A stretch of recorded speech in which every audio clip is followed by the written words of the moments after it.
Please note this meeting is being live streamed on YouTube and it's also being recorded.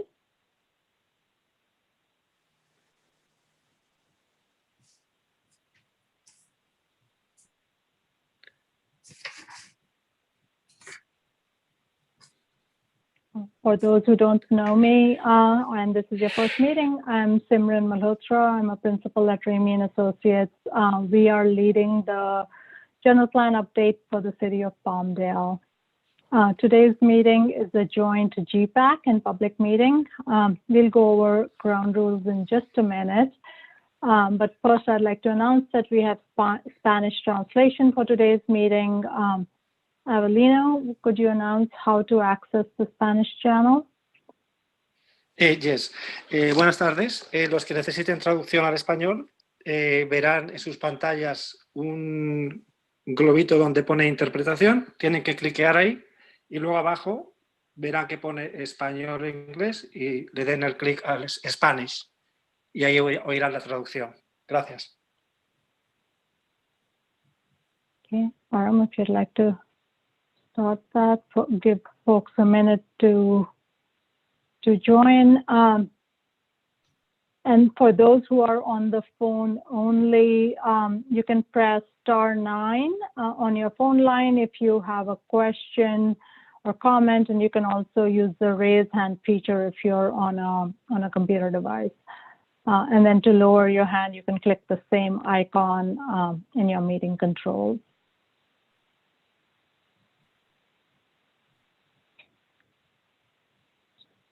So I'd like to call the meeting to order at 6:35 p.m.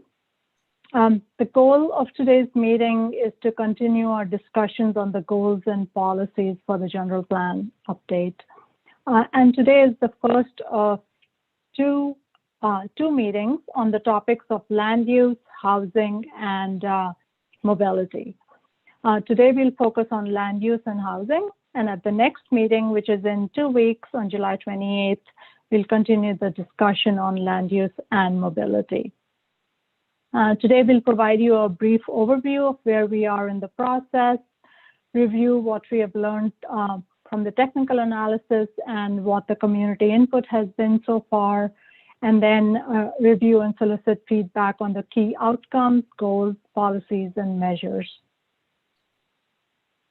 To begin, I'd like to introduce Carleen Saxton, who's the Director of Community and Economic Development for the City of Palmdale. Carleen, would you like to say a few words? Sure. Thank you, Simran.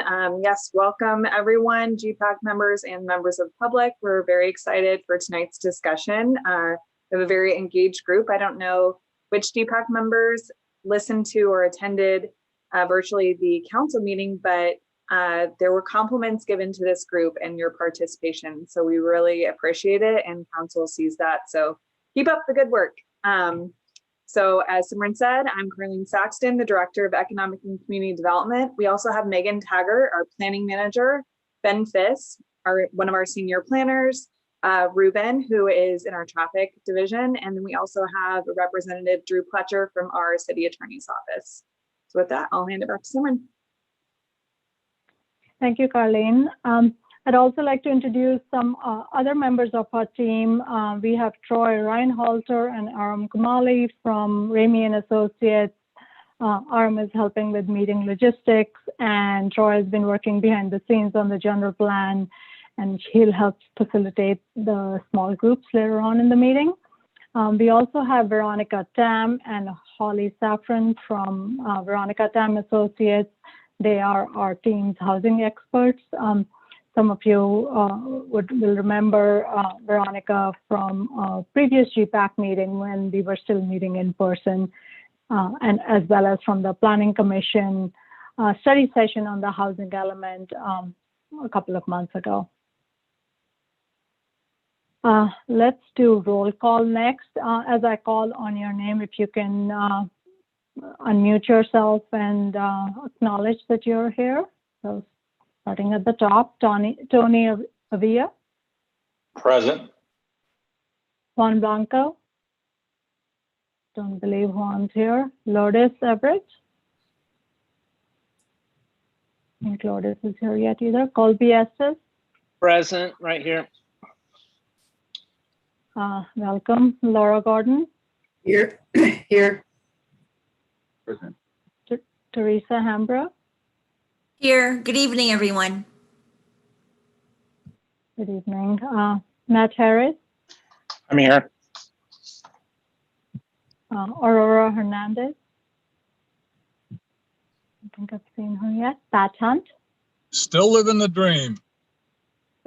Wonderful. Sherry Kanashira. I think I just saw her join. She might still be connecting to audio. Terry Lamping, I believe, is out, as is Debbie, who had a conflict. Jason Zink. Present. Great. Welcome, everyone. Next, Troy will lead us with the Pledge of Allegiance. So Troy, or if you can mute everyone else.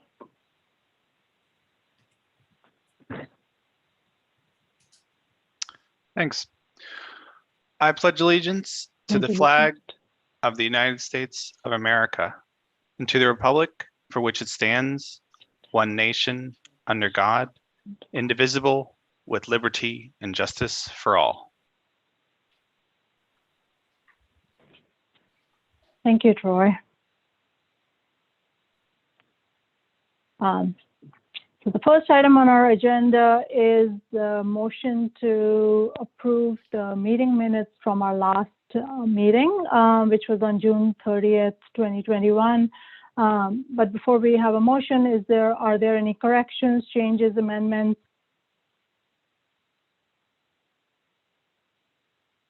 From the GPAC? If not, can I have a motion for approval? I'll make the motion to approve the minutes from the last meeting. Thank I'll you, Pat. second. Do we have a second? I'll second. Thank you. Thank you, Teresa. I'll launch a poll for voting on this. Please, reminder, this is for GPAC members only.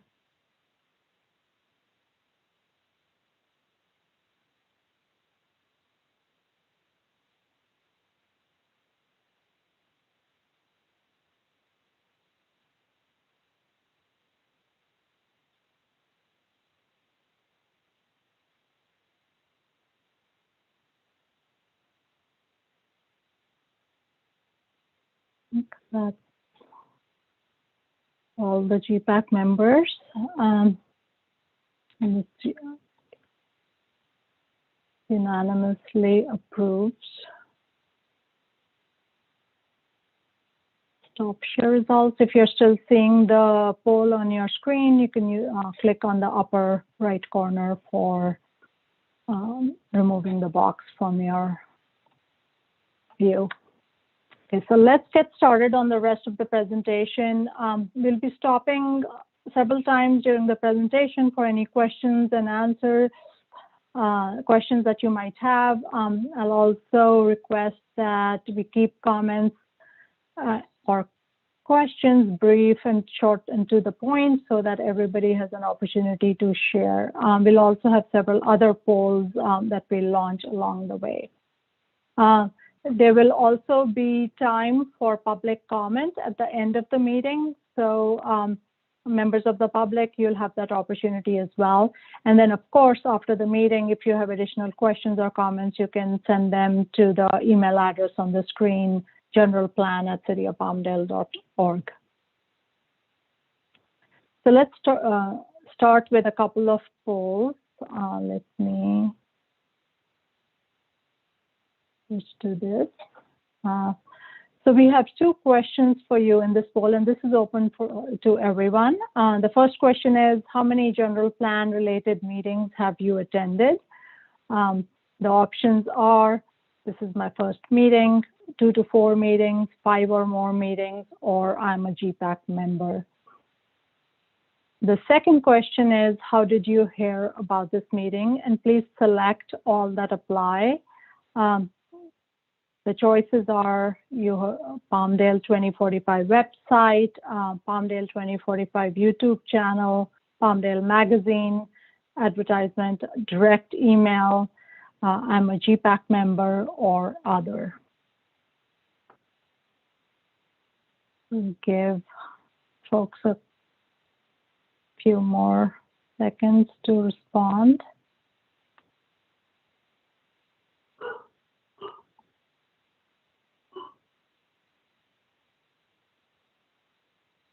Responses are still coming in.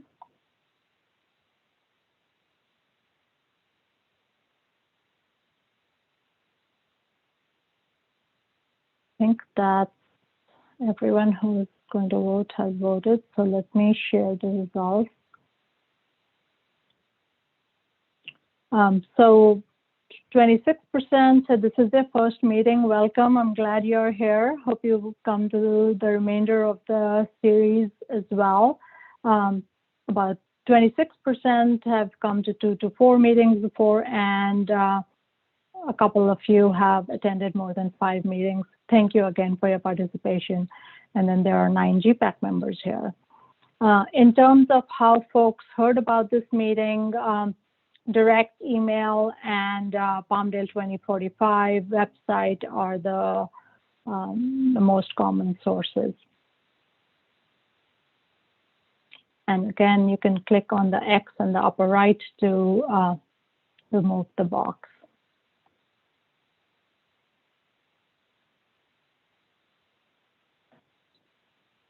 So to very briefly, at the beginning, I'd like to explain what a general plan is.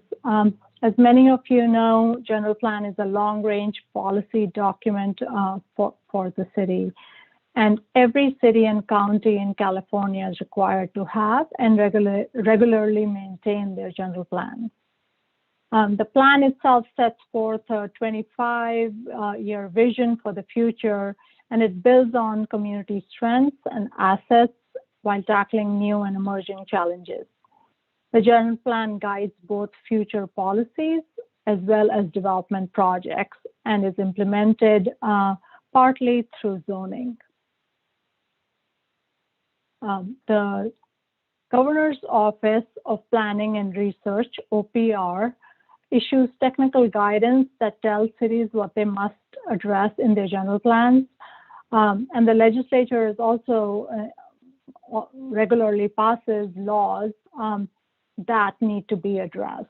So since the last time the city of Palmdale updated their general plan comprehensively in 1993, there have been a whole host of new regulations that have come into play, and those are being addressed in this general plan update. There are 9 required topics that each general plan must contain. And these include land use, circulation, housing, conservation, open space, noise, safety, air quality, and environmental justice. In addition, this general plan will address some other important and relevant topics as well, and these include economic development, military readiness, because we have Plant 42 as a very important driver in the city, as well as community design. We will be talking today about the requirements for and policies for land use and housing, 2 of the required elements this evening. Over the last 2.5 years or so, through a very extensive community engagement process, we have worked with you, the GPAC, as well as the members of the community to develop a vision and guiding principles. And through that process, we have created land use alternatives and then selected a preferred plan, and we are now developing the content for the general plan through the goals and policies. All this work is grounded on the vision themes that were prepared during the early phases of this project. And these vision themes guided the development of the alternatives and the preferred alternative, and they'll also guide the goals and policies in the plan. And after the plan is completed, these will provide a framework to guide future decision making. As I noted earlier, we are beginning to write the general plan document, and there are certain topics that the general plan must address. These policy frameworks are an interim step to get feedback from you, the GPAC, and the members of the community. For each of these topics, we have completed our technical analysis and heard from the community, and now we are reviewing the goals, policies, as well as the key outcomes with you and are soliciting your feedback. Again, today we are focusing on land use and housing, and at the next meeting we'll continue our discussion on land use and also address mobility. So as we go through the policy frameworks today, we want your participation, and we also want to hear what's missing and what else could be included that isn't so far. So I'll pause here briefly for any questions that anyone might have.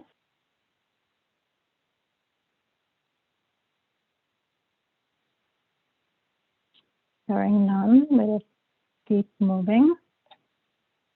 Let's start with some existing conditions information. We'll start with land use, and then Veronica will describe some of the housing background. So to start with, what is the land use element? The land use element designates the type, intensity, and the general distribution of uses for land for all kinds of uses, including housing, commerce, industry, open space, education, public buildings and grounds, utilities, and a whole host of other categories of uses. It also provides a long-term vision and goals and policies for the next 20 to 30 years. In Palmdale, the land use element will address the topics that are on the screen that includes these outcomes, as noted, creating a complete community, supporting and expanding downtown Palmdale, preserving existing neighborhoods while expanding housing options, creating new health and wellness and education areas, as well as areas with new mixed-use commercial and industrial uses. And then the land use element is also proposing village centers and multi-use nodes. In previous meetings, you have seen how all these elements came together on the land use map that we had created through the alternatives process and through the selection of the preferred alternative as well. The map and the preparation of the land use alternatives was through an extensive community input process. We started with stakeholder meetings and focus groups, which led to the alternatives meetings and an extensive community survey, which then led to the development of the preferred land use plan meetings, as well as a survey related to that. And all along this process, the City Council and Planning Commission had a chance to provide direction and input as well. So very briefly, starting with existing land use, what's on the ground today. This map shows the distribution of what's built in Palmdale. You can see in pink the Plant 42. We have the single-family residential uses distributed through the center of the city in the light yellow. Gray is vacant, which is the predominant use. It's about almost 2/3 of the city. And then there's some protected open space areas in the southwest portion of the city. During our analysis, we considered which areas of the city should be preserved as is and where growth should go. We looked at other constraints, such as where infrastructure was available, if there were physical constraints such as earthquake faults and flood risk, etc., to determine which are the areas where growth could be accommodated. The city area it's over 100 square miles, and the desire was to to focus some of that growth in the central portion of the city. The land use framework that came out of the process is on the map shown here, and it illustrates the major components of the future direction, land use vision for the city. And it includes village centers, which are shown distributed across the city with these black circles, and these are primarily located in residential neighborhoods. Besides that, the framework considered the location of downtown around the high-speed rail station, 2 health and wellness districts, actually 3 health and wellness districts, one around the Palmdale Regional Medical Center, a second around Kaiser, and which is on the east side, and then a third along Palmdale Boulevard. There are regional commercial uses around the Antelope Valley Mall, and then a mix of employment uses around Plant 42, kind of creating a buffer to the residential uses around. This map shows the preferred land use plan, and it establishes what uses are allowed on every single parcel in the city. It's a little bit hard to read here because of the scale of the city, but it is available on the project website for those who are interested in a more detailed view. The land use element, as you might anticipate, is the most important part of the general plan, and it is broad and deals with many topics, all of which are of great importance to the city. These include where housing would go, where jobs should be located, issues related to health and equity. What does development look like? How do we connect these land uses with each other? So issues related to transportation as well as other aspects of mobility, where education and medical uses should go. And then also the city has many specific plans. How are those treated in the future? These topics are included in much more detail in the policy framework document that we had presented to you. There are several existing documents that provided guidance to us as we did our work. We didn't work from a clean slate. We built upon previous work that had been completed. And during the engagement process, we heard a lot from the community about what was important and what issues regarding land use we were asked to address. And I won't read through this list, but I will briefly say that there was a great deal of desire to offer more local jobs so that there is a better balance between the existing workforce and the jobs that are offered here, which would also lead to decrease in commute times, more neighborhood parks, improved connections to open space, and more of creating more places with things to do in a mixed-use environment, and places which might have more entertainment as well. I'll pause here for any questions, and then we'll switch over to housing next. Okay, Veronica, I think you're on. Okay, thank you. So we're going to go over a little bit about the housing element background, what we're doing, why we're doing this. As Simran mentioned, your whole general plan has 9 required topics, and the housing element is one of that.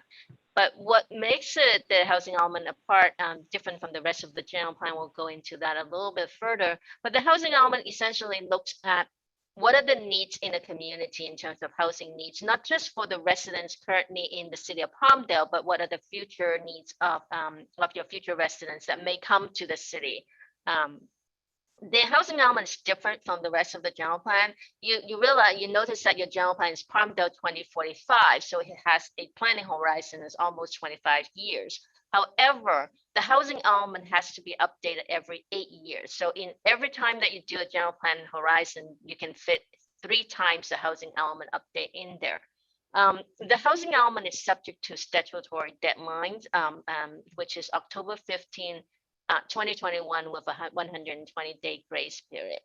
The housing element is also different from the rest of the general plan in that it has to be reviewed by a state agency for compliance with state law. The agency responsible for that is the State Department of Housing and Community Development, HCD. So you'll kind of hear the term of the agency's name, the acronym HCD, quite often throughout the housing element process. This particular time frame that we're updating the housing element is the 6th cycle update that covering the 2021 to 2029 housing element.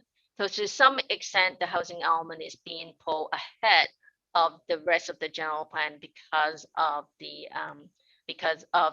statutory deadline that we are facing. So we're trying to get the housing element to the state sooner and then complete the process so we can adopt the housing element on time. Next slide. And in the past, probably at least 2-3 years now, we have all heard about the state of California is facing a housing crisis, and there's a shortage of housing in almost every community in the state. One thing that you can do is just ask your real estate agents, like, what are the homes available for sale? It's very limited out there. They're very limited housing production compared to the needs.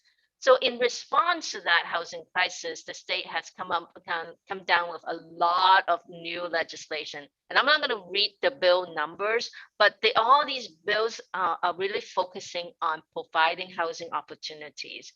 And a range of housing types for all income groups that you need to deal with, not only those who are lower income, not only those who are upper income who can afford housing at the market. We also need to address the housing needs for those people who are low and moderate income that may not be able to afford housing at the market rates. It looks at a lot of the legislation looks at removing roadblocks that may be related to governmental constraints. Their local rules and regulations and development standards cannot be considered a constraint to housing development. And all these bills are making sure that you comply with that. And last but not least is the fair housing, affirmatively furthering fair housing, AB 686. That is the most significant change in the way that the state looks at wants your local jurisdictions to look at housing policy from an equitable, like equity kind of lens. Access to opportunities and resources should be distributed throughout the community, and residents should have that access to resources. So next slide.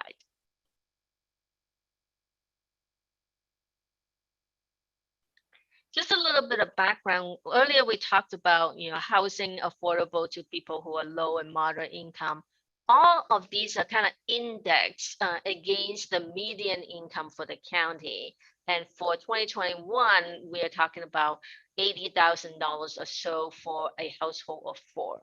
So people who are making more than that, more than 120% of that is considered above moderate income, but everybody who makes below that is considered low and moderate income. And in general, about 40-something% of the Palmdale residents or households are moderate and above moderate income. That means about 60% of your residents are lower income. And that means you have a large group of the population that may be having issues, particularly when it comes to cost burden. Anybody who spent more than 30% of the household income on housing costs are considered to be cost burdened. And there are a lot of households throughout California that spend more than half of their income on housing costs, and those are considered to be severely cost burdened.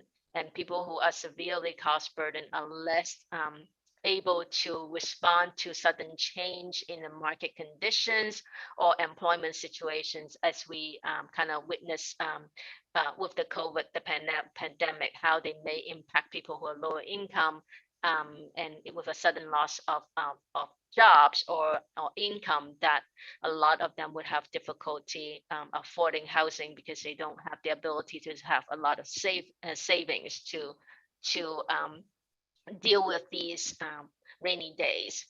So almost one thing we need to look at also to have the city's kind of housing inventory. Earlier, we talked about a lot of the new state laws, making sure that jurisdictions provide a variety of housing types or all income groups. More than 80% of your housing stock currently is single family detached homes. And so part of the requirements in the housing element is to facilitate the development of a variety of housing types that can accommodate the diverse needs of your community. Next slide.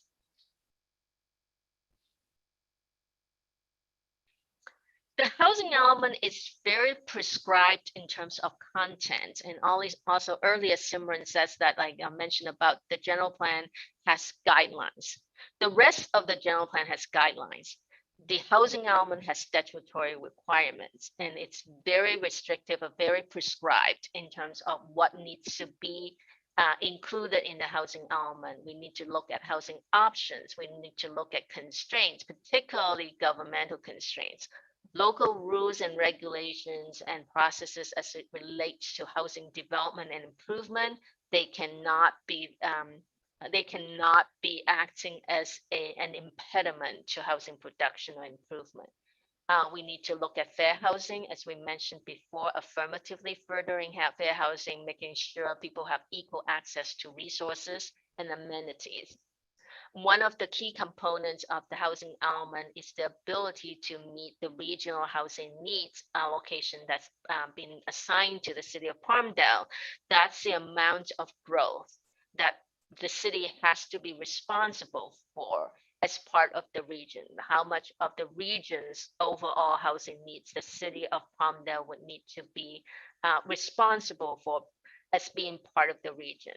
And certainly housing laws that you saw in the earlier slides, all those bills that cover, a lot of them impact exactly how the housing element has to be developed. Next slide. So, the current housing element, the fifth cycle housing element, we're doing a 6th cycle update for the 2021 to 2029 planning period. You're currently still at the 5th cycle update that was done in 2014, and it covers all the way to October 15, 2021 this year. There are some existing housing programs contained in the housing element. One of the key programs is certainly the housing choice vouchers, tenant-based rental assistance. That is probably the most significant housing programs for people who are lower income, and a lot of this, the Section 8 program has been around probably more than 60, 70 years at least, and that's something that a lot of jurisdictions rely on providing assistance to low income households. The city does have access to funding, some funding from the federal government, CDBG and Home Funds. CDBG stands for Community Development Block Grants, and Home Funds is Home Investment Partnership Act funds. CDBG funds is for a variety of uses. Primarily, you can use it for community development and housing purposes, and Home Funds are strictly for affordable housing. So the city has been utilizing CDBG and Home Funds to provide for rehabilitation assistance, home buyer assistance, and also some new construction of affordable housing. For example, the Meta Housing for Artists, that's one of the later, most recent projects you have is 160 units. The Wright Brothers Court has 150 units. All of these are utilizing public funding to make those projects affordable. You also have a plan to address homelessness, and that was developed in 2018. So the housing element is going to fold in a lot of the existing efforts and into the housing element, but we also need to look at additional strategies to facilitate housing production, and particularly affordable housing production. Next slide. So we've conducted a couple of outreach events regarding the housing element. Certainly, we had a GPAC meeting, and we have a planning commission study session before. And I think the general plan team overall has conducted a lot of outreach that even though they may not be specific to the housing element, certainly a lot of comments are relating to housing, because that is one topic that's in a lot of people's mind. One of the some of the comments that we heard is certainly the desire to have more housing choices in the community, like townhomes and condominiums and walk-up apartments that may be more appropriate to younger households or families, and that their affordability level is lower, and they may not be requiring a large unit. And the other thing that we were talking about is, housing really needs to accommodate or support the whole community, and allow them not only to age in place, but for young people who can come back to your community. They may be out to college sometime, but how do they come back to the community? What are the amenities? What type of housing would attract younger folks and young professionals that would stay in the community? What kind of housing option you should be providing for people who are retiring, or seniors who no longer want to maintain a large homes, and they may want to trade down to something that is smaller, more manageable in terms of maintenance, and closer to shopping, so that it would be easier for them without a lot of driving. So, this is the type of neighborhoods or housing that people are looking for. Certainly, there is also desire to provide housing that supported people who worked in a city. We understand that there are a lot of professional contractors who works in the community, and they don't have housing options other than staying at hotels. And so is that something that the city should be thinking about, providing housing also for that particular population, so that they become part of the community, rather than just coming in and work a few days a week and then leave town and not spend money in your community. All of these requires ultimately that you develop a plan that offers the diversity of housing types, and then also provide jobs that support people who live in the city. So we're talking about two ways. A jobs and housing balance. You have to look at not only the housing that should be suited for people who live here or who want to live here, but you also want to make sure that you provide jobs that would be suited for people who wants to move here as well. So the jobs housing balance, ultimately, it's something that the land use element, the economic element, and the housing element all kind of need to fit together.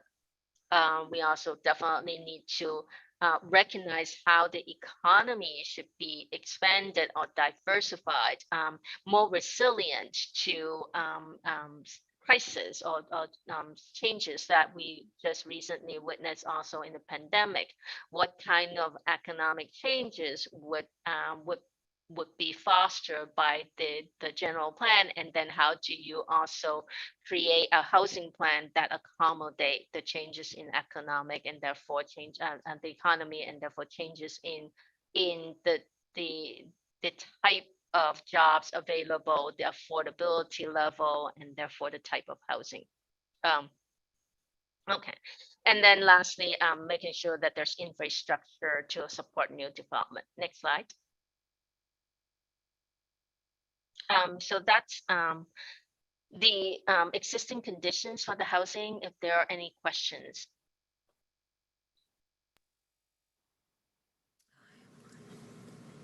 Yes. Let's see, Tony. Yes, I have a question. I understand the desire for more housing types, but do housing constraints, the lifting or changes, take into consideration water access and water, problems that we have now, droughts, etc.? That's a very good question, and that's a very difficult question. The regional housing needs allocation that we presented to you before is a must accommodate type of requirement from a planning perspective, but it's not a must build perspective. We need to plan for it, but we're not required to build that. However, we cannot use the lack of water as a reason to not plan for it. So that's like two different topics right there. Thank you. Teresa? So Veronica, you mentioned that people stay in hotels in the Palmdale area for work. So would there be any way to do a survey of the people that stay in those hotels to see if they would be interested in living and working in the Palmdale community? That's not part of the scope we have in the general plan of housing element, but at the initial kind of like city tour that we do understand, there are a lot of the defense contractors who come in and worked on the weekdays, and they stay at hotel rooms and then they leave town on weekends. So the question would be, I'm sure like some of them would not have the ability to move because they have family somewhere else. But then also the idea though is if you create neighborhoods and housing types and amenities that would attract them, then their family can move here as well, rather than coming here and earning money in the city but then spending it somewhere else. And I think that's the idea. And I can chime in just a little bit as well.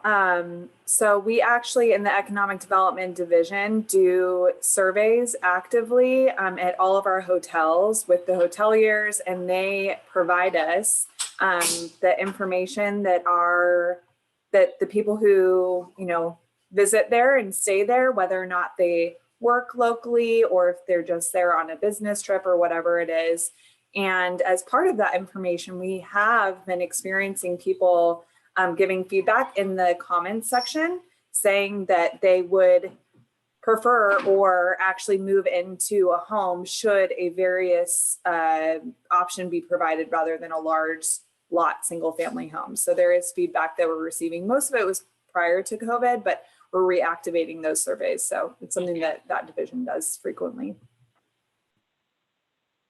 I see a couple of more hands raised, but in the interest of time, I'm going to ask members of the public to hold their questions till we get into the breakout rooms, and then you're welcome to ask your questions. Then we still have about half the presentation to get through, and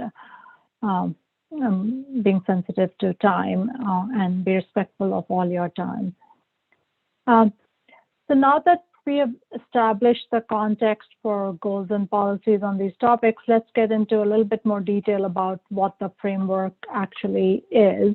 The policy frameworks contain draft goals and policies for the land use and housing element in Palmdale. And this document is posted on the Palmdale 2045 website. And this presentation summarizes it. It's a relatively long document. And in the interest of time, we have focused the presentation on the goals and policies that we'd like your feedback on. The goals and policies in the document build on what was contained in the 1993 general plan. And these are our initial ideas for policy direction. The presentation here doesn't include, it's not fully inclusive in the sense that the final general plan will probably include more goals, policies, and measures that are in here. But these are intended to establish the general policy direction on the topic, and then there'll be more added based on the input we get from you and direction from the Planning Commission and Council as well. But as we are going through this, if you see something that's important to you, please do let us know. The policy framework is organized by outcomes, which are intended to be statements describing where we want to be in 2045 as a community. We have goals, which are a general expression of the community values and direction. And policies and implementation measures, and policies are specific statements that guide how decisions are made. One of the aims for the general plan document is to support ongoing assessment of implementation. Often plans get written, but there is no ability to actually measure success based on what's being achieved. So in order to do so, we have clear outcomes that are tied to performance metrics, and these are both qualitative and quantitative with numbers, and these can serve as indicators of success. These can be used to track progress, whether it be annually or biannually, even after the plan has been adopted and is being implemented over the next 20 plus years. So starting with the outcomes, desired outcomes for land use and housing, we have identified 6 of these, and there may be others. So we'd like to hear from you later on about what other outcomes we should be including in this document. So to start off, excuse me. The 6 major outcomes that you see on the screen here are a balance of jobs and housing growth, so that the types of housing that are provided in Palmdale are, as we just discussed, linked to the kind of jobs that are available and what employees who work in those jobs would want to have as options for them to live here. Another outcome is to promote mixed income and affordable housing. And by affordable, we mean housing that's affordable to the residents of Palmdale. Another outcome is to create walkable, complete 20 minutes neighborhoods where most services, retail, parks are located within a 20-minute walk of somebody's home. The other 3 options are related to additional housing options, especially in downtown and the area around Palmdale Boulevard, expansion of aerospace, light industrial, film, and office uses. These are to expand and diversify Palmdale's economy. And then the last one on the screen here is to build on the future high-speed rail station in Palmdale with the creation of a transit-oriented community. So I'll pause here, and we have a poll for you tied to these goals. How important are these outcomes that we have listed here for the future of Palmdale in your mind? Please tell us whether each outcome is very important, somewhat important, not too important, not at all important, or not sure. And the 6 are balanced jobs and housing growth, promote mixed income and affordable housing, walkable, complete 20-minute neighborhoods, transit-oriented community around the station, more housing options, especially in downtown, expansion of aerospace, light industrial, film, and office uses. I'll give you all a few minutes to respond.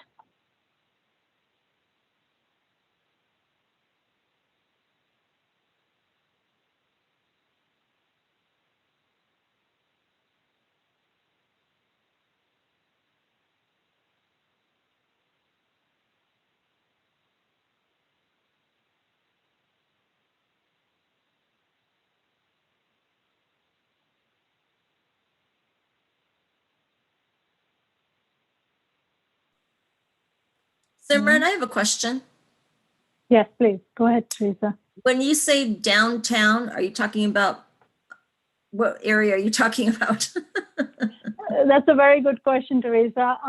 The area that we've been talking about as downtown is that which was covered by the Palmdale Transit Area Specific Plan, which is between the 14 Freeway, 10th Street East, south of Palmdale Boulevard, and going north up to Technology. So the area around the transit area, the station, the future high-speed rail station, the transit area, that's where the original downtown in Palmdale was, and it's expanding that to that location. Thank you.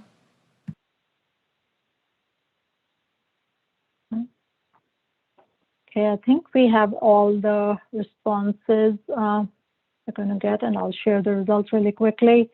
Balanced job and housing growth is very important for most, as is promoting mixed income and affordable housing.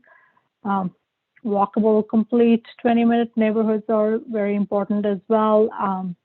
Actually, all these goals are very important to, or these outcomes are important to everyone. So thank you for that. And later on in our discussion, if you have other outcomes that weren't listed here, please share those with us as well. Some of the performance metrics that we have established tied to land use and housing are to establish jobs housing balance, which is the ratio of the total jobs located within the city and the total occupied housing units. This is typically, the ideal number is 1-to-1, which is the goal that's being established in the general plan. And then tied to the creation of the 20-minute communities or complete neighborhoods, we have neighborhood amenities where we have identified a certain percentage of homes should be within a walking distance of these services that I mentioned. There's also a target for number of housing units in the new station, around the station, and then net new square footage goals for industrial, film, and office use.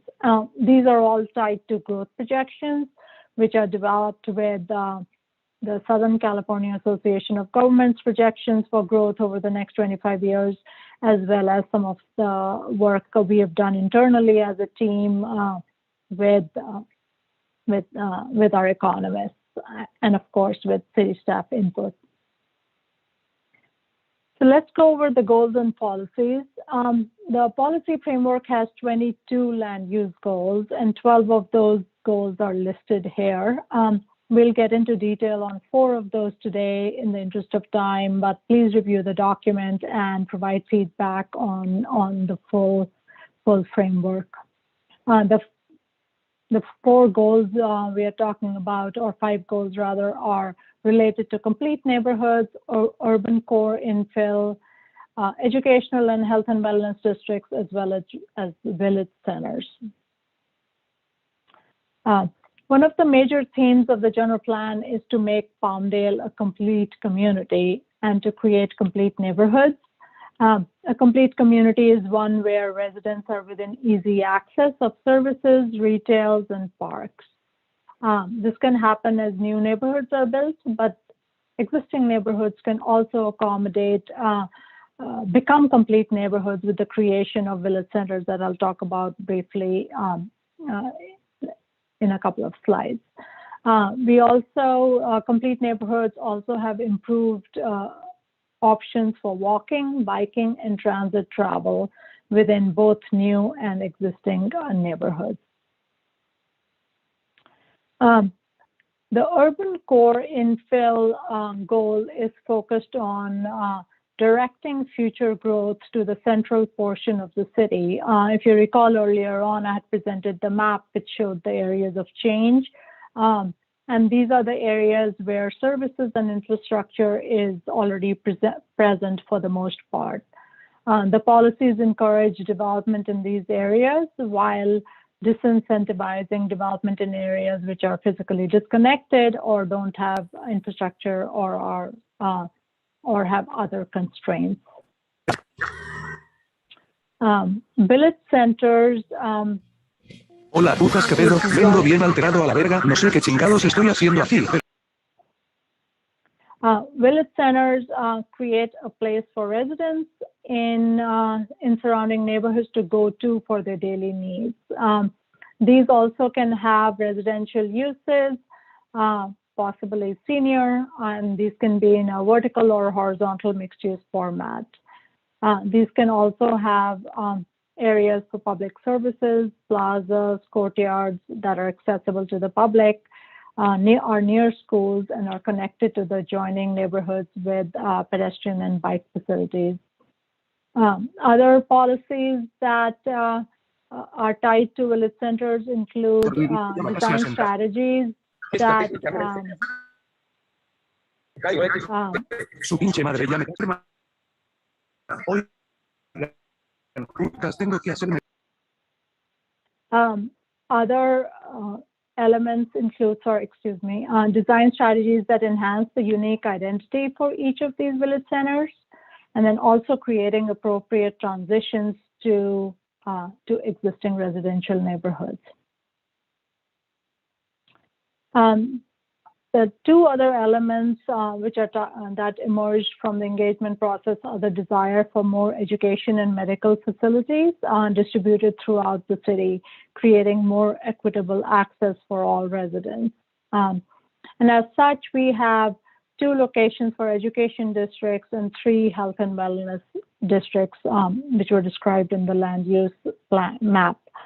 The education district attracts uses such as trade schools, public and private higher education facilities, as well as satellite campuses, along with supporting uses in a campus-like setting. The health and wellness district allows and encourages a mix of public and private medical, health, and wellness uses. We already have the existing Palmdale Regional Medical Center at Palmdale Boulevard and 10th Street West, and then the desire is to expand around the Kaiser Permanente location on East Avenue S and 45th Street East, and then create a new location on Palmdale Boulevard between 40th and 45th Streets East. So here's a recap of the goals and a reminder that just 12 of the 22 goals are listed here, and we'll discuss some of the other goals which are in the lighter blue background at our next meeting when we talk about mobility. And I also have another poll for you, and with that I would like to also see if you had other thoughts on these. So let me launch these polls. Question is, do these goals address the vision themes and land use outcomes that have been identified for the general plan update? Your options are yes, no, and I would like to share additional thoughts and comments, and please use the raise hand tool. Give you a minute or so to respond to this.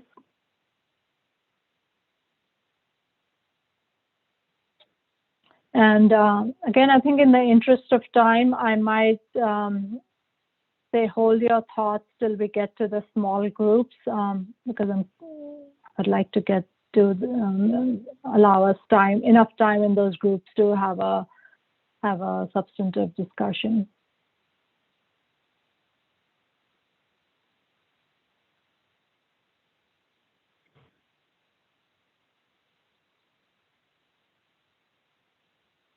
Okay, I think we've received as many responses as we are going to get, and let me share.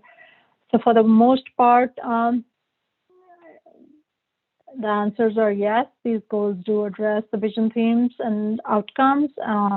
one says no, and there's one response, one person who'd like to share additional comments. And as I said, let's hold off till we get to the small groups to do that. With that, Veronica, I'll let you go over the housing goals and policies. And there are the housing goals are set up primarily also like to reflect the changes in the community's housing needs. One, to promote a variety of housing types. As we talked about, we have like diverse housing needs in your community. We also want to attract population to the city that may represent a diverse group. As part of the housing element law, though, we also have to facilitate housing for special needs population. That's another goal. And special needs population is defined by state law at the elderly, the disabled, large households, homeless persons, on female-headed households, military personnel, and farm workers. So we want to make sure that their special needs are being accommodated within your community.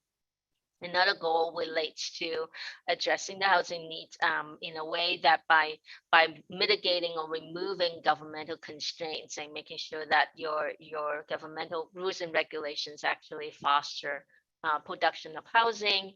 And also we need to promote equal housing opportunities in the community. So that's some of the key housing goals. Overall, there are certainly other things that we need to pay attention to, addressing the homeless needs and preserving the existing affordable housing and improving that. Creating housing, affordable housing is very expensive. And so making sure that you preserve what you have is very important. Addressing kind of handicap access and is another way of looking at housing for the special needs population and for elderly and disabled, and that may require housing neighborhoods that are more ADA compliant, so that that would enhance the mobility within the community. And promoting neighborhood versatility. That's another thing that we were talking about, and making sure that's a mix of uses, mix of amenities and activities in your city. So that's those are some of the key goals of the housing element. Next slide. So in terms of providing a variety of housing types, as we talked about, townhome, 80% of your city's housing stock is single family right now, but so you want to promote townhomes, smaller units, multifamily, mixed use development, that would attract more the population to come to the city of Palmdale, and encouraging new affordable units using incentives, and also providing housing that making sure housing that is affordable to lower income households in ways that providing housing along public transportation corridors and located near schools and amenities. That's important to a lot of the younger folks who has possibly lower income, and encouraging housing for all segments of the community. Special needs population, we talked earlier about the senior, the disabled, the large households, female-headed households. These are all special needs groups, and they have special needs, and we want to make sure that the city's zoning ordinance or development regulations do accommodate the special housing needs of the community. Next slide. Removing governmental constraints. One way to remove governmental constraint is to make sure that you provide different types of zoning that allows for flexibility in building, and also using concessions and incentives in order to facilitate lower income or affordable housing in the community, and making sure that we comply with state law as it comes to new housing types and opportunities for special needs groups. Next slide. Affirmatively furthering fair housing, making sure that housing is located along transportation corridor and resources, residential neighborhoods that offer a range of housing types, and making sure that the city offers fair housing services, outreach, and education, so people knows about the fair housing rights and responsibility. Next slide. So when we update the housing element, there are some key and new programs required by state law. We talked about that. And the affirmatively furthering fair housing requires that we look at housing planning in a different lens.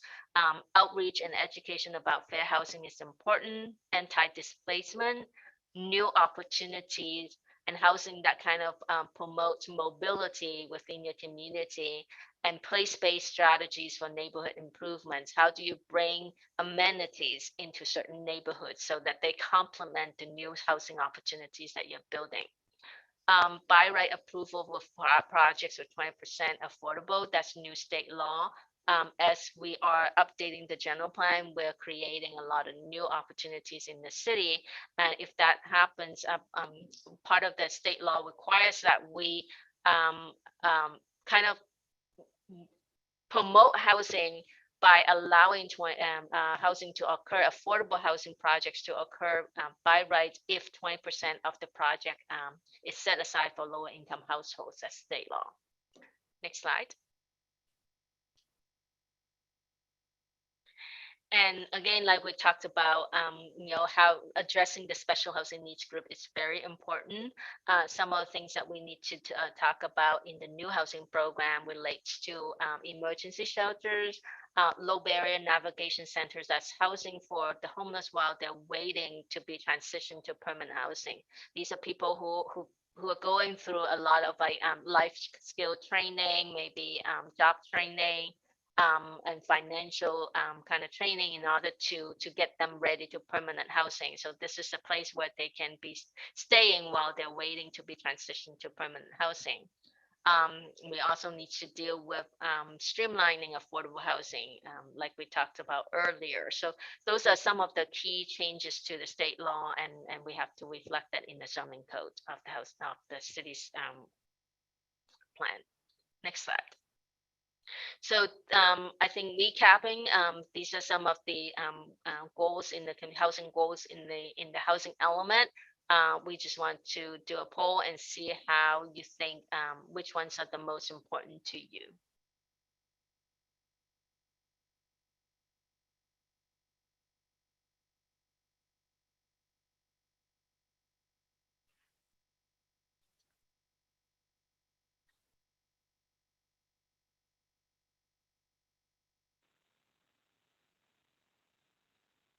Give folks a minute or so to respond. And then, as I noted earlier, if you have additional comments, please hold them till we get to the breakout rooms, which is right after this slide.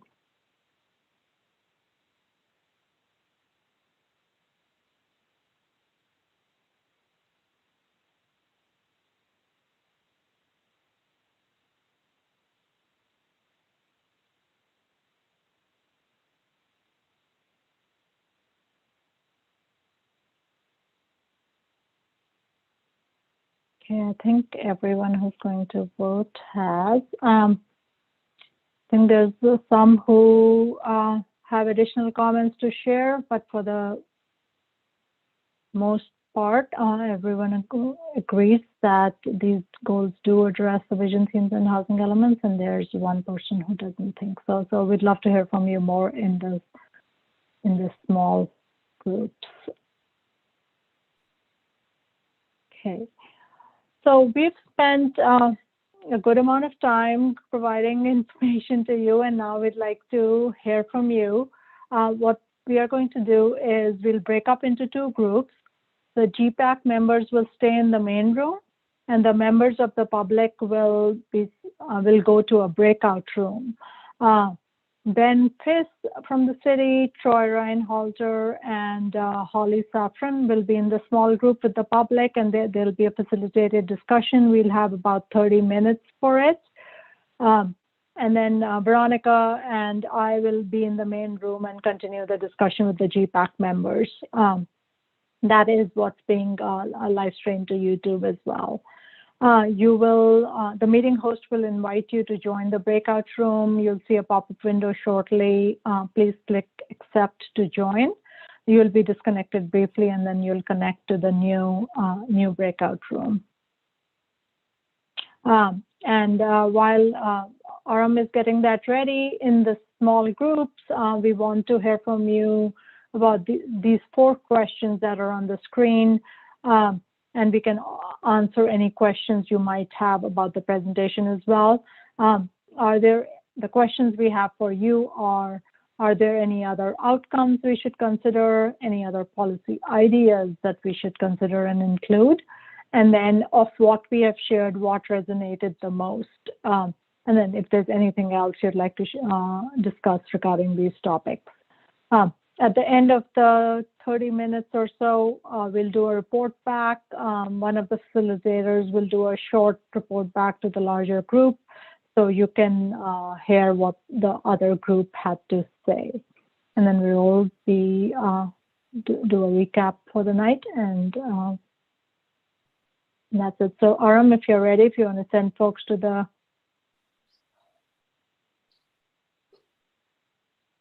breakout rooms.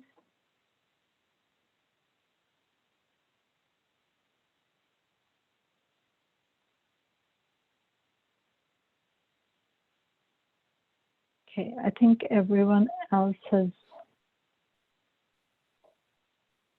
moved. So if it's okay with you, I will stop sharing so we can actually have a discussion. And if there are members of the public who are still in this room, you're welcome to stay here. But the purpose of this group is really to hear from the GPAC. So you may share comments during public comment if you have anything to share. So let's start with any questions about the presentation so far. Any clarification questions that we can answer before we dive into the discussion? I got a question. Yes. Go ahead, Pat. If a developer takes advantage of the incentives being offered for certain types of housing, affordable housing, that type of thing, does it put them into, they have to do the prevailing wage? Go ahead, Veronica. Actually, no, it depends on the funding source. If they are just doing a density bonus, for example, they would not be subject to a prevailing wage. Typically, it would be prevailing wage if it's a public works order. And So there are several. Yeah, some public funding involved, then it would be prevailing wage. Yeah. And we probably wouldn't do public funding on a residential type of a project then, right? Yeah, and so for example, the city has home funds, and for home funds, if a project has fewer than 11 units that is funded by home funds, it's not subject to prevailing wage. But then there are certain funding source will require. So it just depending on the funding source. But if they go to straight just not requiring any type of public funding, but they're doing a density bonus project, then there's no prevailing wage requirements.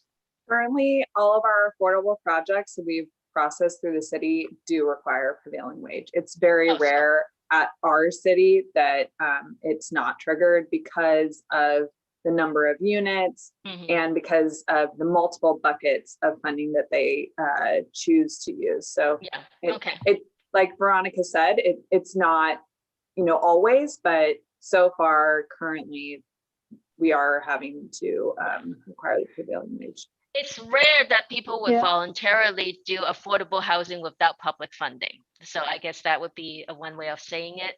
If they do, if they can do it without public funding, just purely go by density bonus, then no, they would not be required. But if they go by public funding, then usually it does require. So the incentive really has to be substantial to make it make sense for the developer, because he's going to have to do prevailing wage. Is there any way to address that in our goals or policies? Yeah, Pat, that's a good question. So usually affordable housing, building affordable housing is complicated, which is why the state is in the, situation that we are, that not enough affordable housing is available. Most affordable housing developers look at multiple funding sources from state grants to federal grants, and they cobble together all this funding to be able to build a project. And in the end, it has to pencil out, otherwise they wouldn't remain in business. And it's usually, affordable housing developers are usually nonprofits, not always, but usually, and they have different missions. They are mission driven and hence are able to utilize those funding sources and build. And yeah, prevailing wage has always been acknowledged as actually a constraint to affordable housing because it increased the overall cost. But on the other hand, these are subject to federal or state laws that we don't have the ability to change. Even if we do a policy change locally, you would not be able to overcome the federal and state requirements for that. Yeah, because the developer would be looking to cut corners then and eliminate amenities. So then we get a substandard or a less quality in development. Actually, that wouldn't happen if you're if you utilize public funding for your affordable housing. You're required to provide certain amenities and you're required to meet the housing quality standards and all that. So typically that would not be the case. The only issue would be like $1 million gets you fewer units because of the prevailing wage. Okay, thank you. Matt and then Teresa. Can you hear me? Yes. Okay, great. So I have a question. You may have covered this in previous meetings, but I don't recall. What would be considered, is there a dollar threshold for affordable housing to be considered affordable housing? Like, is there like a monthly rate or? Yeah, it's adjusted annually by household size and by income level. So typically no more than 30% of your income for housing, but the threshold is adjusted by household size. So if you have a small unit and it's a 2-person household, or if you have 3-bedroom unit, 4-bedroom unit, those adjusted. And it's really relatively complicated because it also depends on the funding source that the level would be adjusted a little bit. But generally think about it that you shouldn't spend more than 30% of your income on housing. And a follow-up question to that, from a policy standpoint, with with COVID, which has caused a lot of problems throughout the world, the commodity prices to build a home have significantly increased, making almost cost prohibitive to build certain type of homes. Is there discussions about doing alternative building materials to construct homes and such to lower the cost to make it more cost prohibitive or less cost prohibitive? Yeah, Matt, I'll jump in here. There has been a surge in housing costs lately, partly because of disruptions of supply chains due to COVID, but I think things are beginning to normalize, or at least they're just starting down that process and will be. But long term, the general plan will have policies that encourage exploring other types of housing that are less expensive to build. So, in some areas you may consider tiny homes, or you may, in some cities, I don't know if this is appropriate for Palmdale, but they use those containers to create homes, which may end up costing less, and so those are alternate materials for construction. So there are options for us to consider. That's a really good question. The most typical thing that people are looking to is alternative building methods. And doing prefabricated units. A lot of the you can see a lot of factory built multifamily units that they're built as components, and they're being hauled on site to assemble on site. And I've even seen a hotel being built that way. And that's so that's like the construction methods is probably one of the key ways of in addition to quote unquote materials, but the construction methods is one way to reduce the cost too. Okay, thank you. Yeah, Teresa. So this was probably discussed previously. I don't remember, but would the affordable housing be dispersed across Palmdale? You know, some on the west side, some on the east side, some in the middle.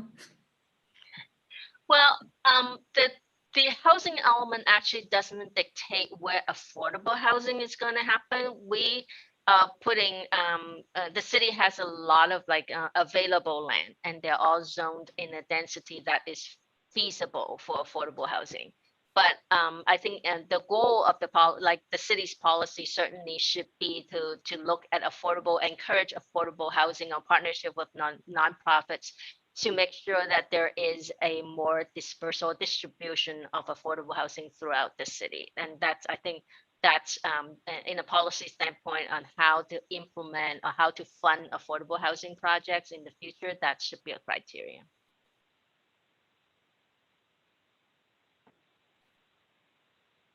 Okay.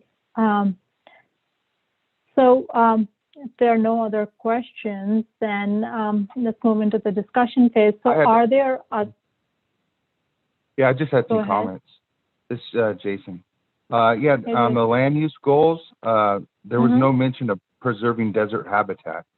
And I think that should be a major thing because we've lost so much desert habitat and there's only so much left. And I think we need to put a big emphasis on that. And I know a lot of members in the community also want that. So I'm bringing that up. The housing goals, I think we should identify where the homeless shelter should be. We kind of do have a homeless shelter, but we don't have one, like Santa Clarita is just building a brand new homeless shelter. And I think that we should just get the shelter plans and just build it in one in Palmdale and one in Lancaster, copy and paste and get this thing going while there's all this free money.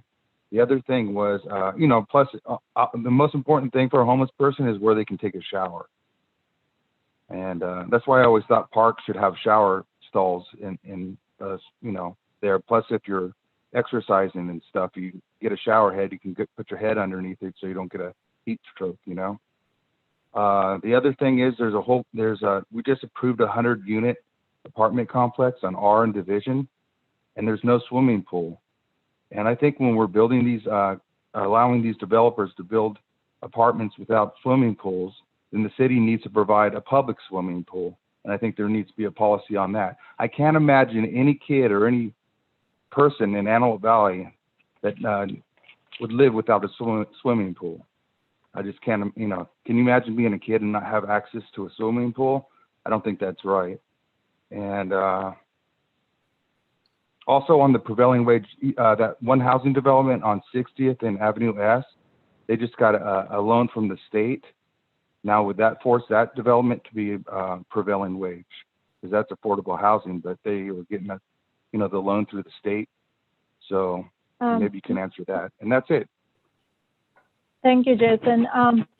Without knowing the particulars of the financing of that project, I don't think we can quite answer whether that project on 60th and Avenue S is subject to prevailing wage, but I think Carlene, maybe with something you can provide Jason information about later. Thank you. I have a question, real quick question. Is there a state mandate? Is there a state mandate that the cities, counties, or whoever provide homeless shelters? No. I will speak to just some of it looks like actually some of our housing staff members got put into the breakout group, but I'll go ahead and take the lead on a city effort that we're currently doing in partnership with SAVES, our food distribution center and our unhoused, community center and things like that. We are looking and doing a feasibility study for a navigation center. As today it's a feasibility study, but it is looking at providing temporary housing, showers, job placement services, and food distribution. That's where SAVES will be located. So that's something that the city's already working on in terms of feasibility, but it's just in that stage right now. So just kind of a quick update. Thank you, Carlene. So are there other outcomes besides the ones we had shared earlier that we are missing? I know Jason talked about preserving desert landscape or desert habitat, and that's certainly very important, but are there others from the perspective of the GPAC that we should be including and haven't yet?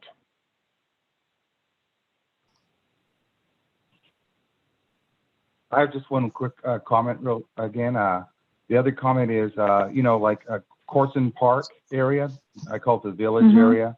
There's no grocery store. All they have is a liquor store and a gas station. And I think, we have this social justice equity thing, and we have a lot of minorities that live in that area, and they have no access to a grocery store within walking distance. So I think the general plan needs to address that to make sure that, people have access to groceries, fresh fruits and vegetables and all that. That's it. I had one other comment, but I forgot.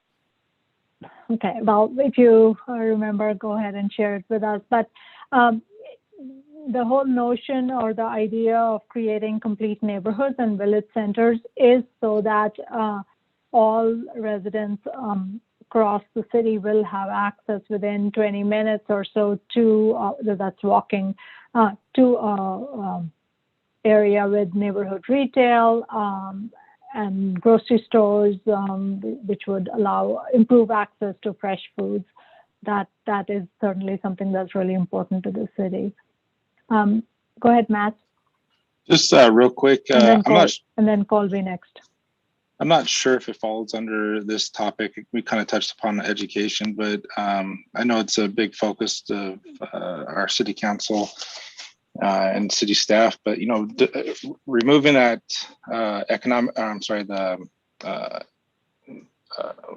can't think of the word, technology divide.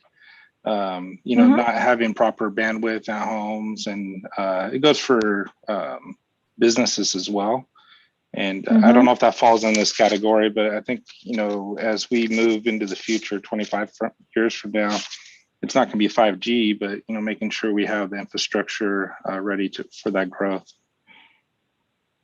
Yeah, that's a good, really good idea, Matt, to include as a policy expansion of broadband across the city for improved access.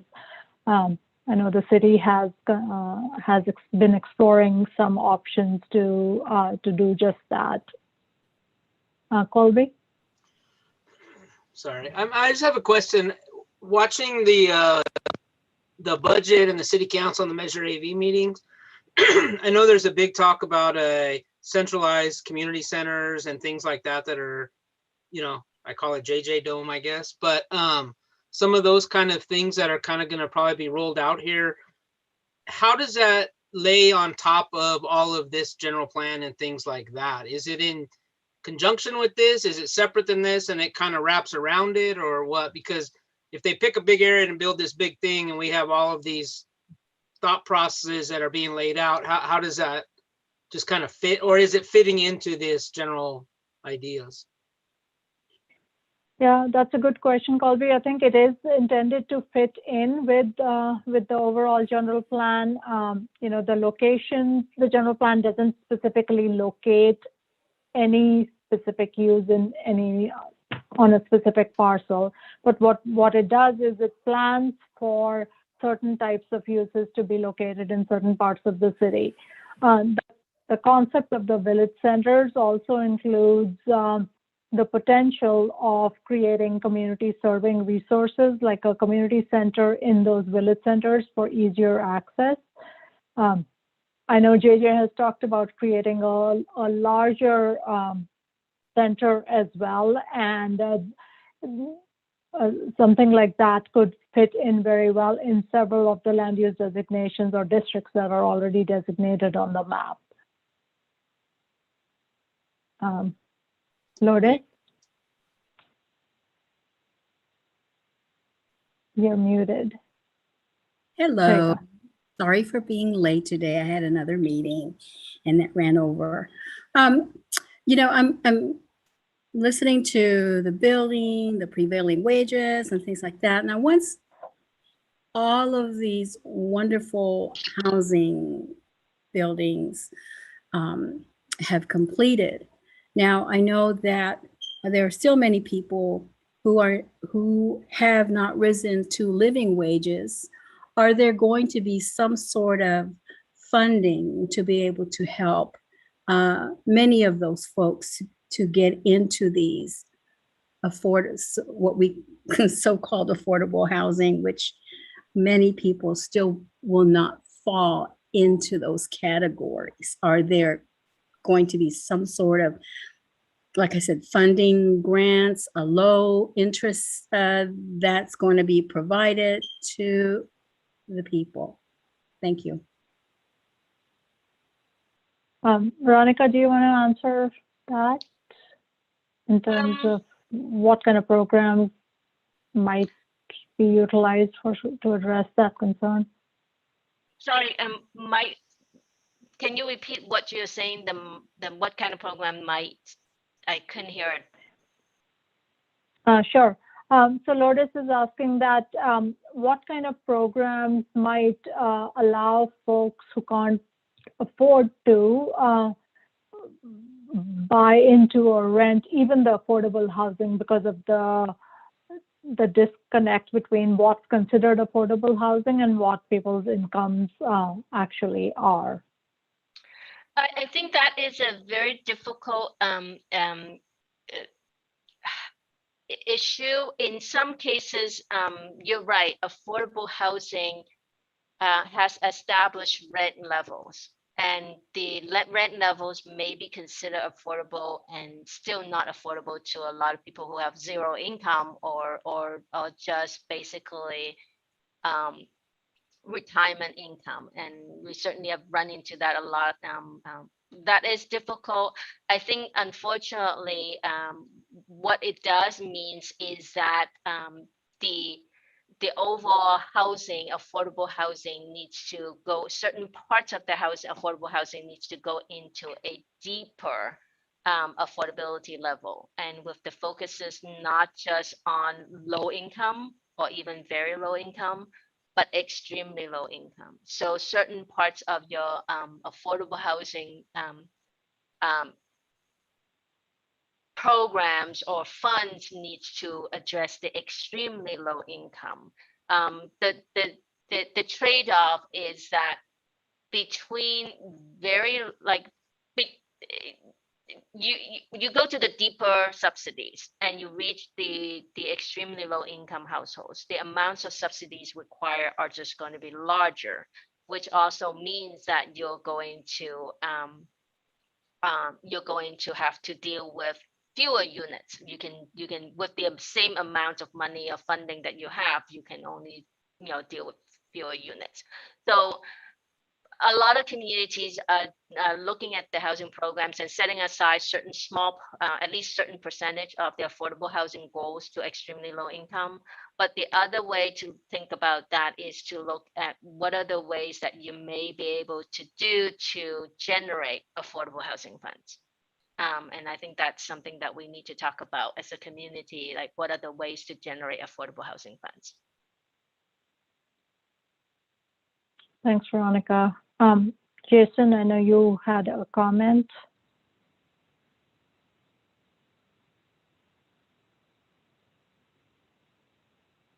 Jason, we can't hear you.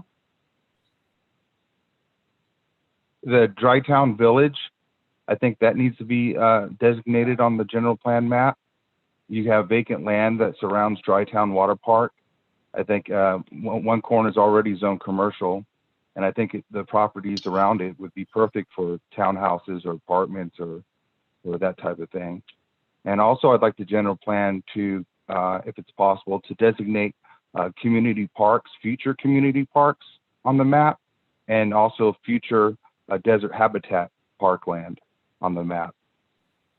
So the city and the developers kind of have a goal of what's needed in the area, and plus what what we can preserve is the prime desert woodlands. I think that's very important as we move forward.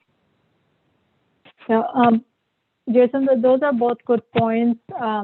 With regard to designating specific parcels for parks or open space, if those properties are in private ownership, the city can become what's called a regulatory taking if the city designates those as a park space, because it takes away all economic use of that land. So in the general plan, we have general areas where parks might go, but those are dependent on what property is available for the city to acquire, and at that point, the designation can be changed to park. So the land use use the word potential. How about use the word potential areas of need? How about that? Potential areas of need for a park. Just do a big X on the map. Yeah, that's exactly the approach we are taking. It will show broadly with just bubbles or some other symbol to show the general area where a park might go without saying which specific parcel it should be at. The same thing goes to some level for the desert habitat. We can look at determining overlays, which means that there might be additional conditions that need to be addressed for development. But if there are protected species on those properties, and that will build on some of the regulations that are already in place, for example, with Joshua trees.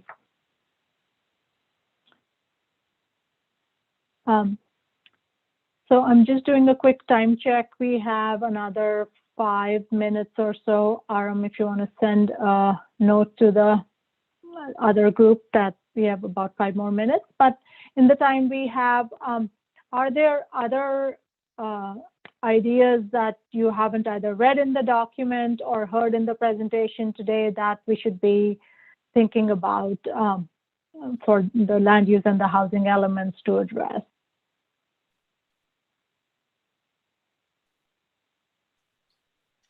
And why don't I call on someone who hasn't spoken yet? Laura, you or Juan, and then Juan, if you have any thoughts, please share those with us. Everybody's already brought up all the issues that we need to address, so I think we're fine. Great, thank you. Juan, what about you? I agree with Laura. All right. Okay, well, anybody else? Any other thoughts? And then I think, okay, so we have one member of the public. For anybody. We'll have time for public comment in just a few minutes. So if you can hold your thoughts until then.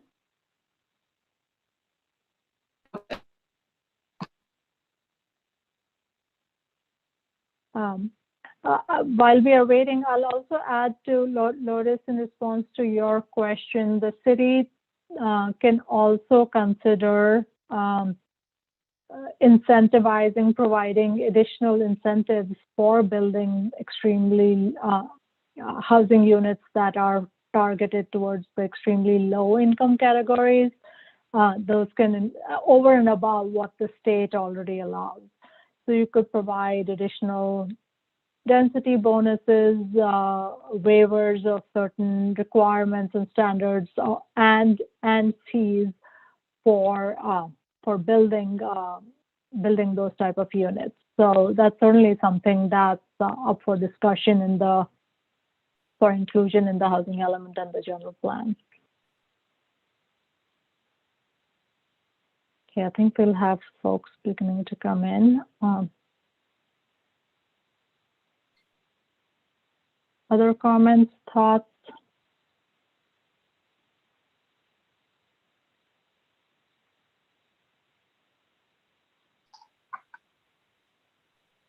Okay, yes, go ahead, Tony. One of the things that Jason talked about was homeless shelters, and Santa Clarita having one, Lancaster having it. Obviously, we have one, but considering expansion. But one of the things that we have to consider is regulations and, you know, folks from different cities doing the body dumps in different cities and locations. I know it happened in Los Angeles, and Lancaster was accused of it. Santa Clarita was accused of it, basically transporting their problems to other cities. So do we have any guidelines here in the city in regards to that, or do we have any regulations, or do we look into that in regards to dumping, you know, other folks' problems into our area? That's a good question, and I think I'll defer to city staff to answer that. Is there anything in what we're working on in the general plan that's addressing that? Well, first, if you can hear what the city is already doing, but as of now, there is the general plan doesn't address the issue of dumping from other, or you know, quote unquote, dumping from other cities. I'm just talking about unhoused. I'm just talking about the homeless issue in our general plan revision here, our update. Yes. Yes, the housing element is required to address homeless issues. Veronica, if you want to share that. Yes, I think earlier you did talk about, we do have to address homelessness, but the number that we're responsible for certainly is determined by the point in time count by your continual care. And so that's the minimum requirement that we make sure that we provide at least the possibility of establishing a shelter for it. You cannot preclude that to happen in the community, but how much you want to do or you're able to do really depends on the financial resources that you have as a community. And certainly sometimes it's a difficult issue because you can't really determine where the homeless originally come from. So you cannot say that this is our homeless, then that's your homeless, because it's not the homeless origin that we are dealing with. It's the regional issue that we are dealing with. But at a minimum, we need to look at your point in time count, and you need to have some way to accommodate that number. And at what point in this process are we going to address that? So our city, I'll hop in here, Veronica. Yeah. So our city is currently collaborating with with Lancaster and Santa Clarita. Lancaster and Palmdale both currently contract with Valley Oasis for our homeless programs. And we have a lot of crossover, obviously, because we are very closely connected. So there's a lot of conversations that go on. Obviously, the only homeless shelter is in Santa Clarita. There's talks about another one, but nothing has been identified and nothing is solid at this point. But it is a really big regional effort. So it's something that literally we're having conversations. Our neighborhood services director, Mike Miller, is very active amongst the community and taking the steps to make sure that we keep the unhoused safe, but we also prioritize our residents and safety throughout the city. So it's an ongoing conversation. Yeah. And my understanding, Carlene, the city of Santa Clarita, it's been working with the county and to purchase, they've acquired a piece of land and just consolidating funding to construct a new homeless shelter in the city of Santa Clarita. That's my understanding that they've been doing.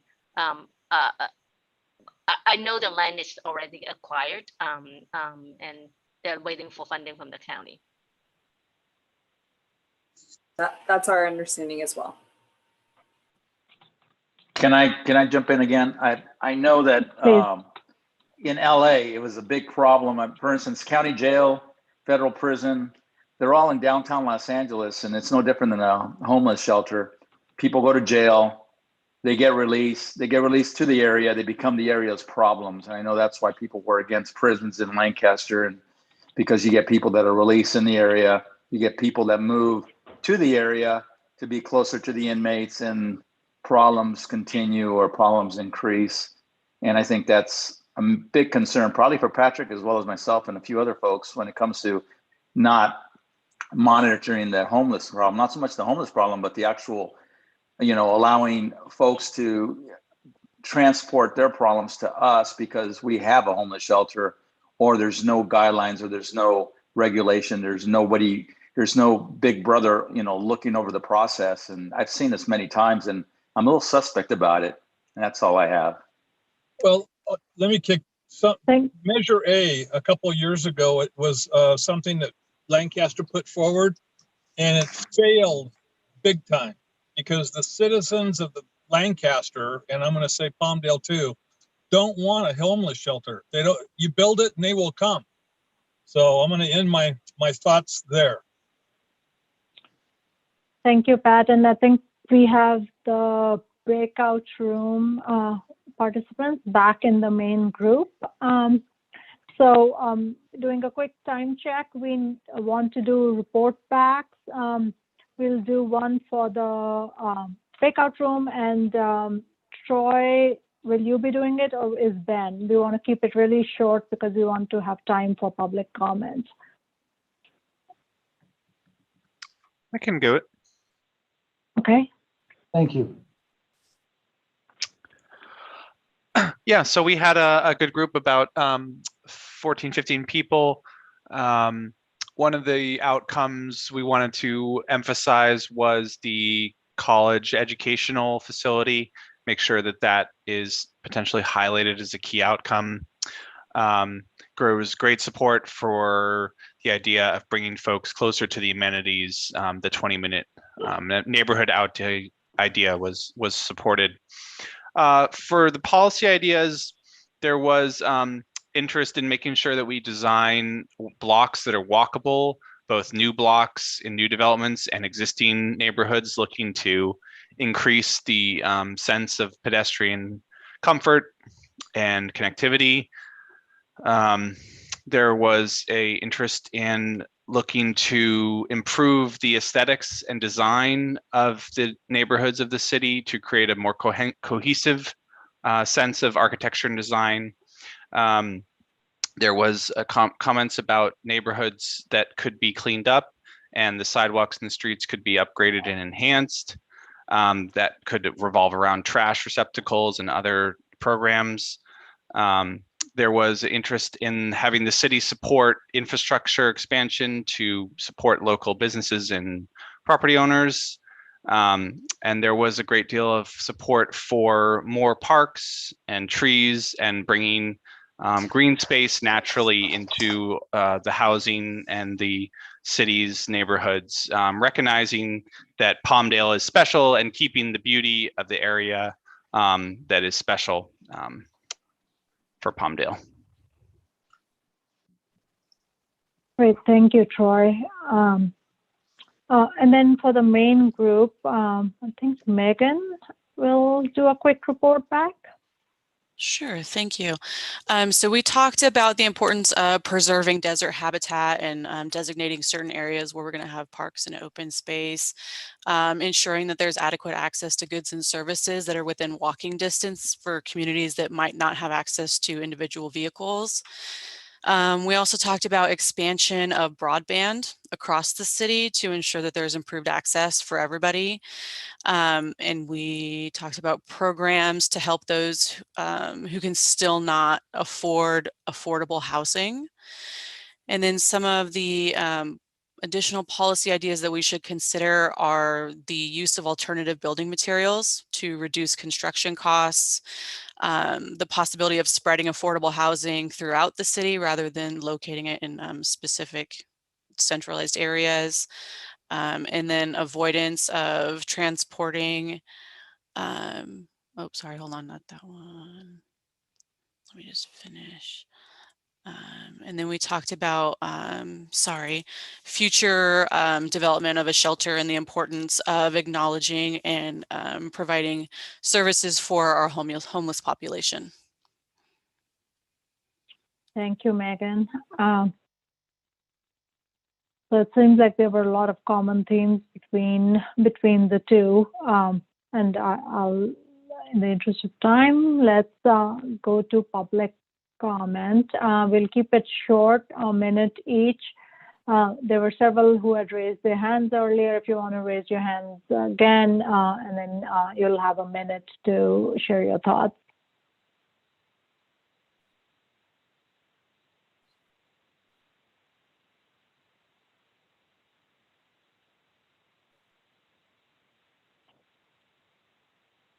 Dana, and then Maribel.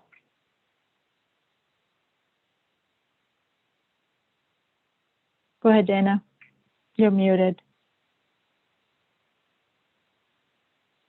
Well, Sorry about that. My question is about the new legislation that California is passing about the guaranteed income. How will that affect the affordable housing? Is that going to be at a level that already will allow those people to afford the affordable housing? I believe it was just passed today, if I'm not mistaken. Dana, I'm having a hard time hearing you. I don't know if others are as well. If I understood you correctly, you're asking how will the universal income affect that is, I haven't heard this yet, so sorry, this is news to me. That was passed by the legislature today, how that would affect affordable housing in Palmdale? Yes. Yeah. Yes. I'm not aware of the universal income yet, but in general, it only affects it to some extent that it makes it. I think it's earlier somebody brought up the whole issue that affordable rent is still not affordable for a lot of people because they have no income. And so even or very little income. So even if you build an affordable housing project, let's say, and it's affordable, supposedly affordable for people who are making 50% of the area median income, and the rent is set at $1,000. But it doesn't matter if you only make $500 a month or less, so you cannot afford it. So I think the universal income to some extent could bridge that gap and make it possible for even people who have very little income to be able to afford affordable projects. But there's that potential there. But exactly, so yeah, sorry, it's very hard to hear you. I think it's it comes in very choppy. Yeah. Also, I'm in I would Palmdale, and I live in Palmdale, and our bandwidth is terrible. So since we are having a difficult time hearing you, at the end, already on the screen is our email. We'd be happy to get a written comment from you, and then we can respond to make sure that we're actually hearing everything that you have to say, because we know it's important to make sure that those who are participating have that opportunity. Thank you, Carlene. Maribel, you next, and then Lisa. Thank you so much. I have a couple questions, just kind of general. I was wondering if, I think I came in towards the end of a discussion from maybe our group breakout sessions where individuals were talking about addressing homelessness and homeless needs. So does anyone know, just I guess out of curiosity for me, what our homeless individuals are in Palmdale? And then also, are we talking about, building shelters to help address that? That's one question. And then another question regarding housing would be, are we also looking at zoning ordinances for ADUs? And then we talk about first-time home buyers assistance. Okay, thank you, Maribel. In the breakout room, in the main room, there was a discussion, and Carlene had shared that the city has been working with the neighboring cities like Lancaster and Santa Clarita to discuss a comprehensive and coordinated approach to addressing the homeless issue, and they have been discussing potential locations for For shelters, no decisions have been made yet. So the city is aware of the issue and is working towards a solution. In terms of ADUs, the city is also updating the zoning code, and ADUs, as you know, are now cities are required to be allowed by the state. You're required to allow ADUs and as well as the junior ADU with every single home. That's on the ground. So the city has in the zoning code an ordinance that allows for that and lays out the development guidelines and standards that need to be met to build an ADU. Lisa? I just one quick thing about the universal income. You saw ahead of time they just approved it. You already got the information. It is $35 million for the statewide for cities to apply as a pilot program. So it's going to be highly competitive, and I'm not sure how much $35 million really doesn't go very far. Thanks, Veronica. I have just one last question regarding the professional. I think it was professional housing that was mentioned. I'm just curious if there are any ideas thrown around, because the first thing that came to my mind was kind of like lofts, but I don't know if that's what the thought is. So that's my last.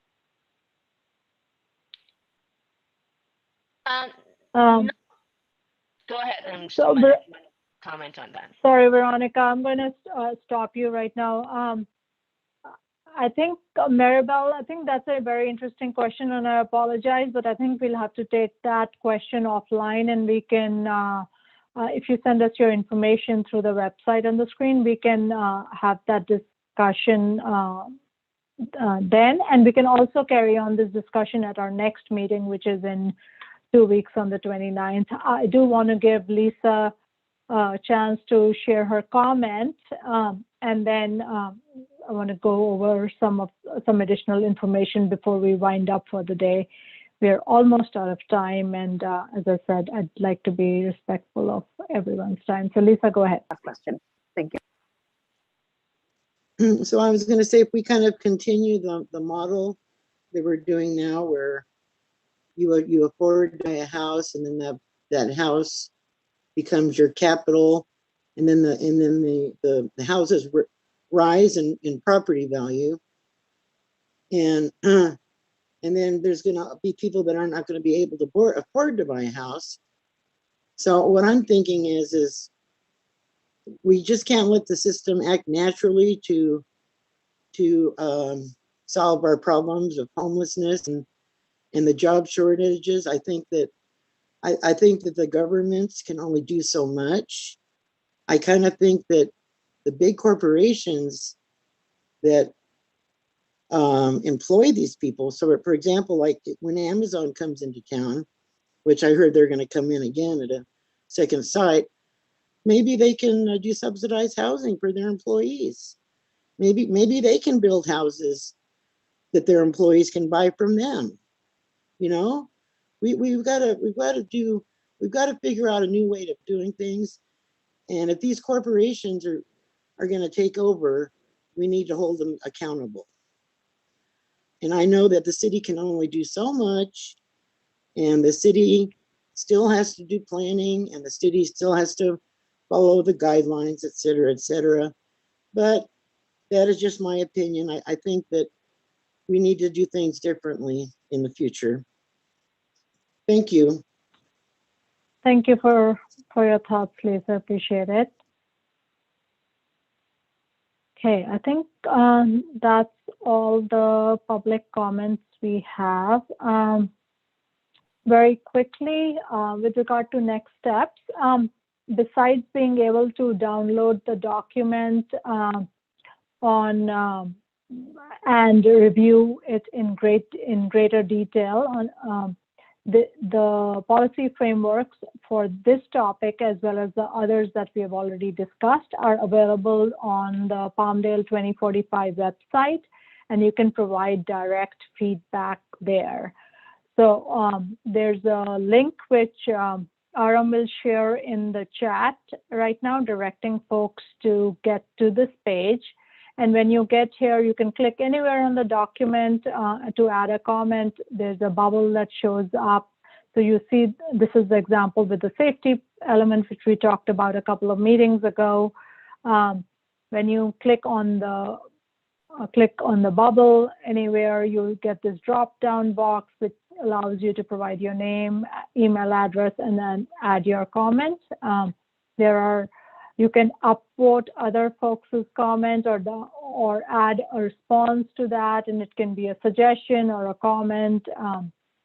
So this is a way for the review of these documents to happen in a public forum. So I encourage you all, if you haven't already, to review these documents online and provide your comments. And if this is not your cup of tea, please send us an email with any additional thoughts you might have.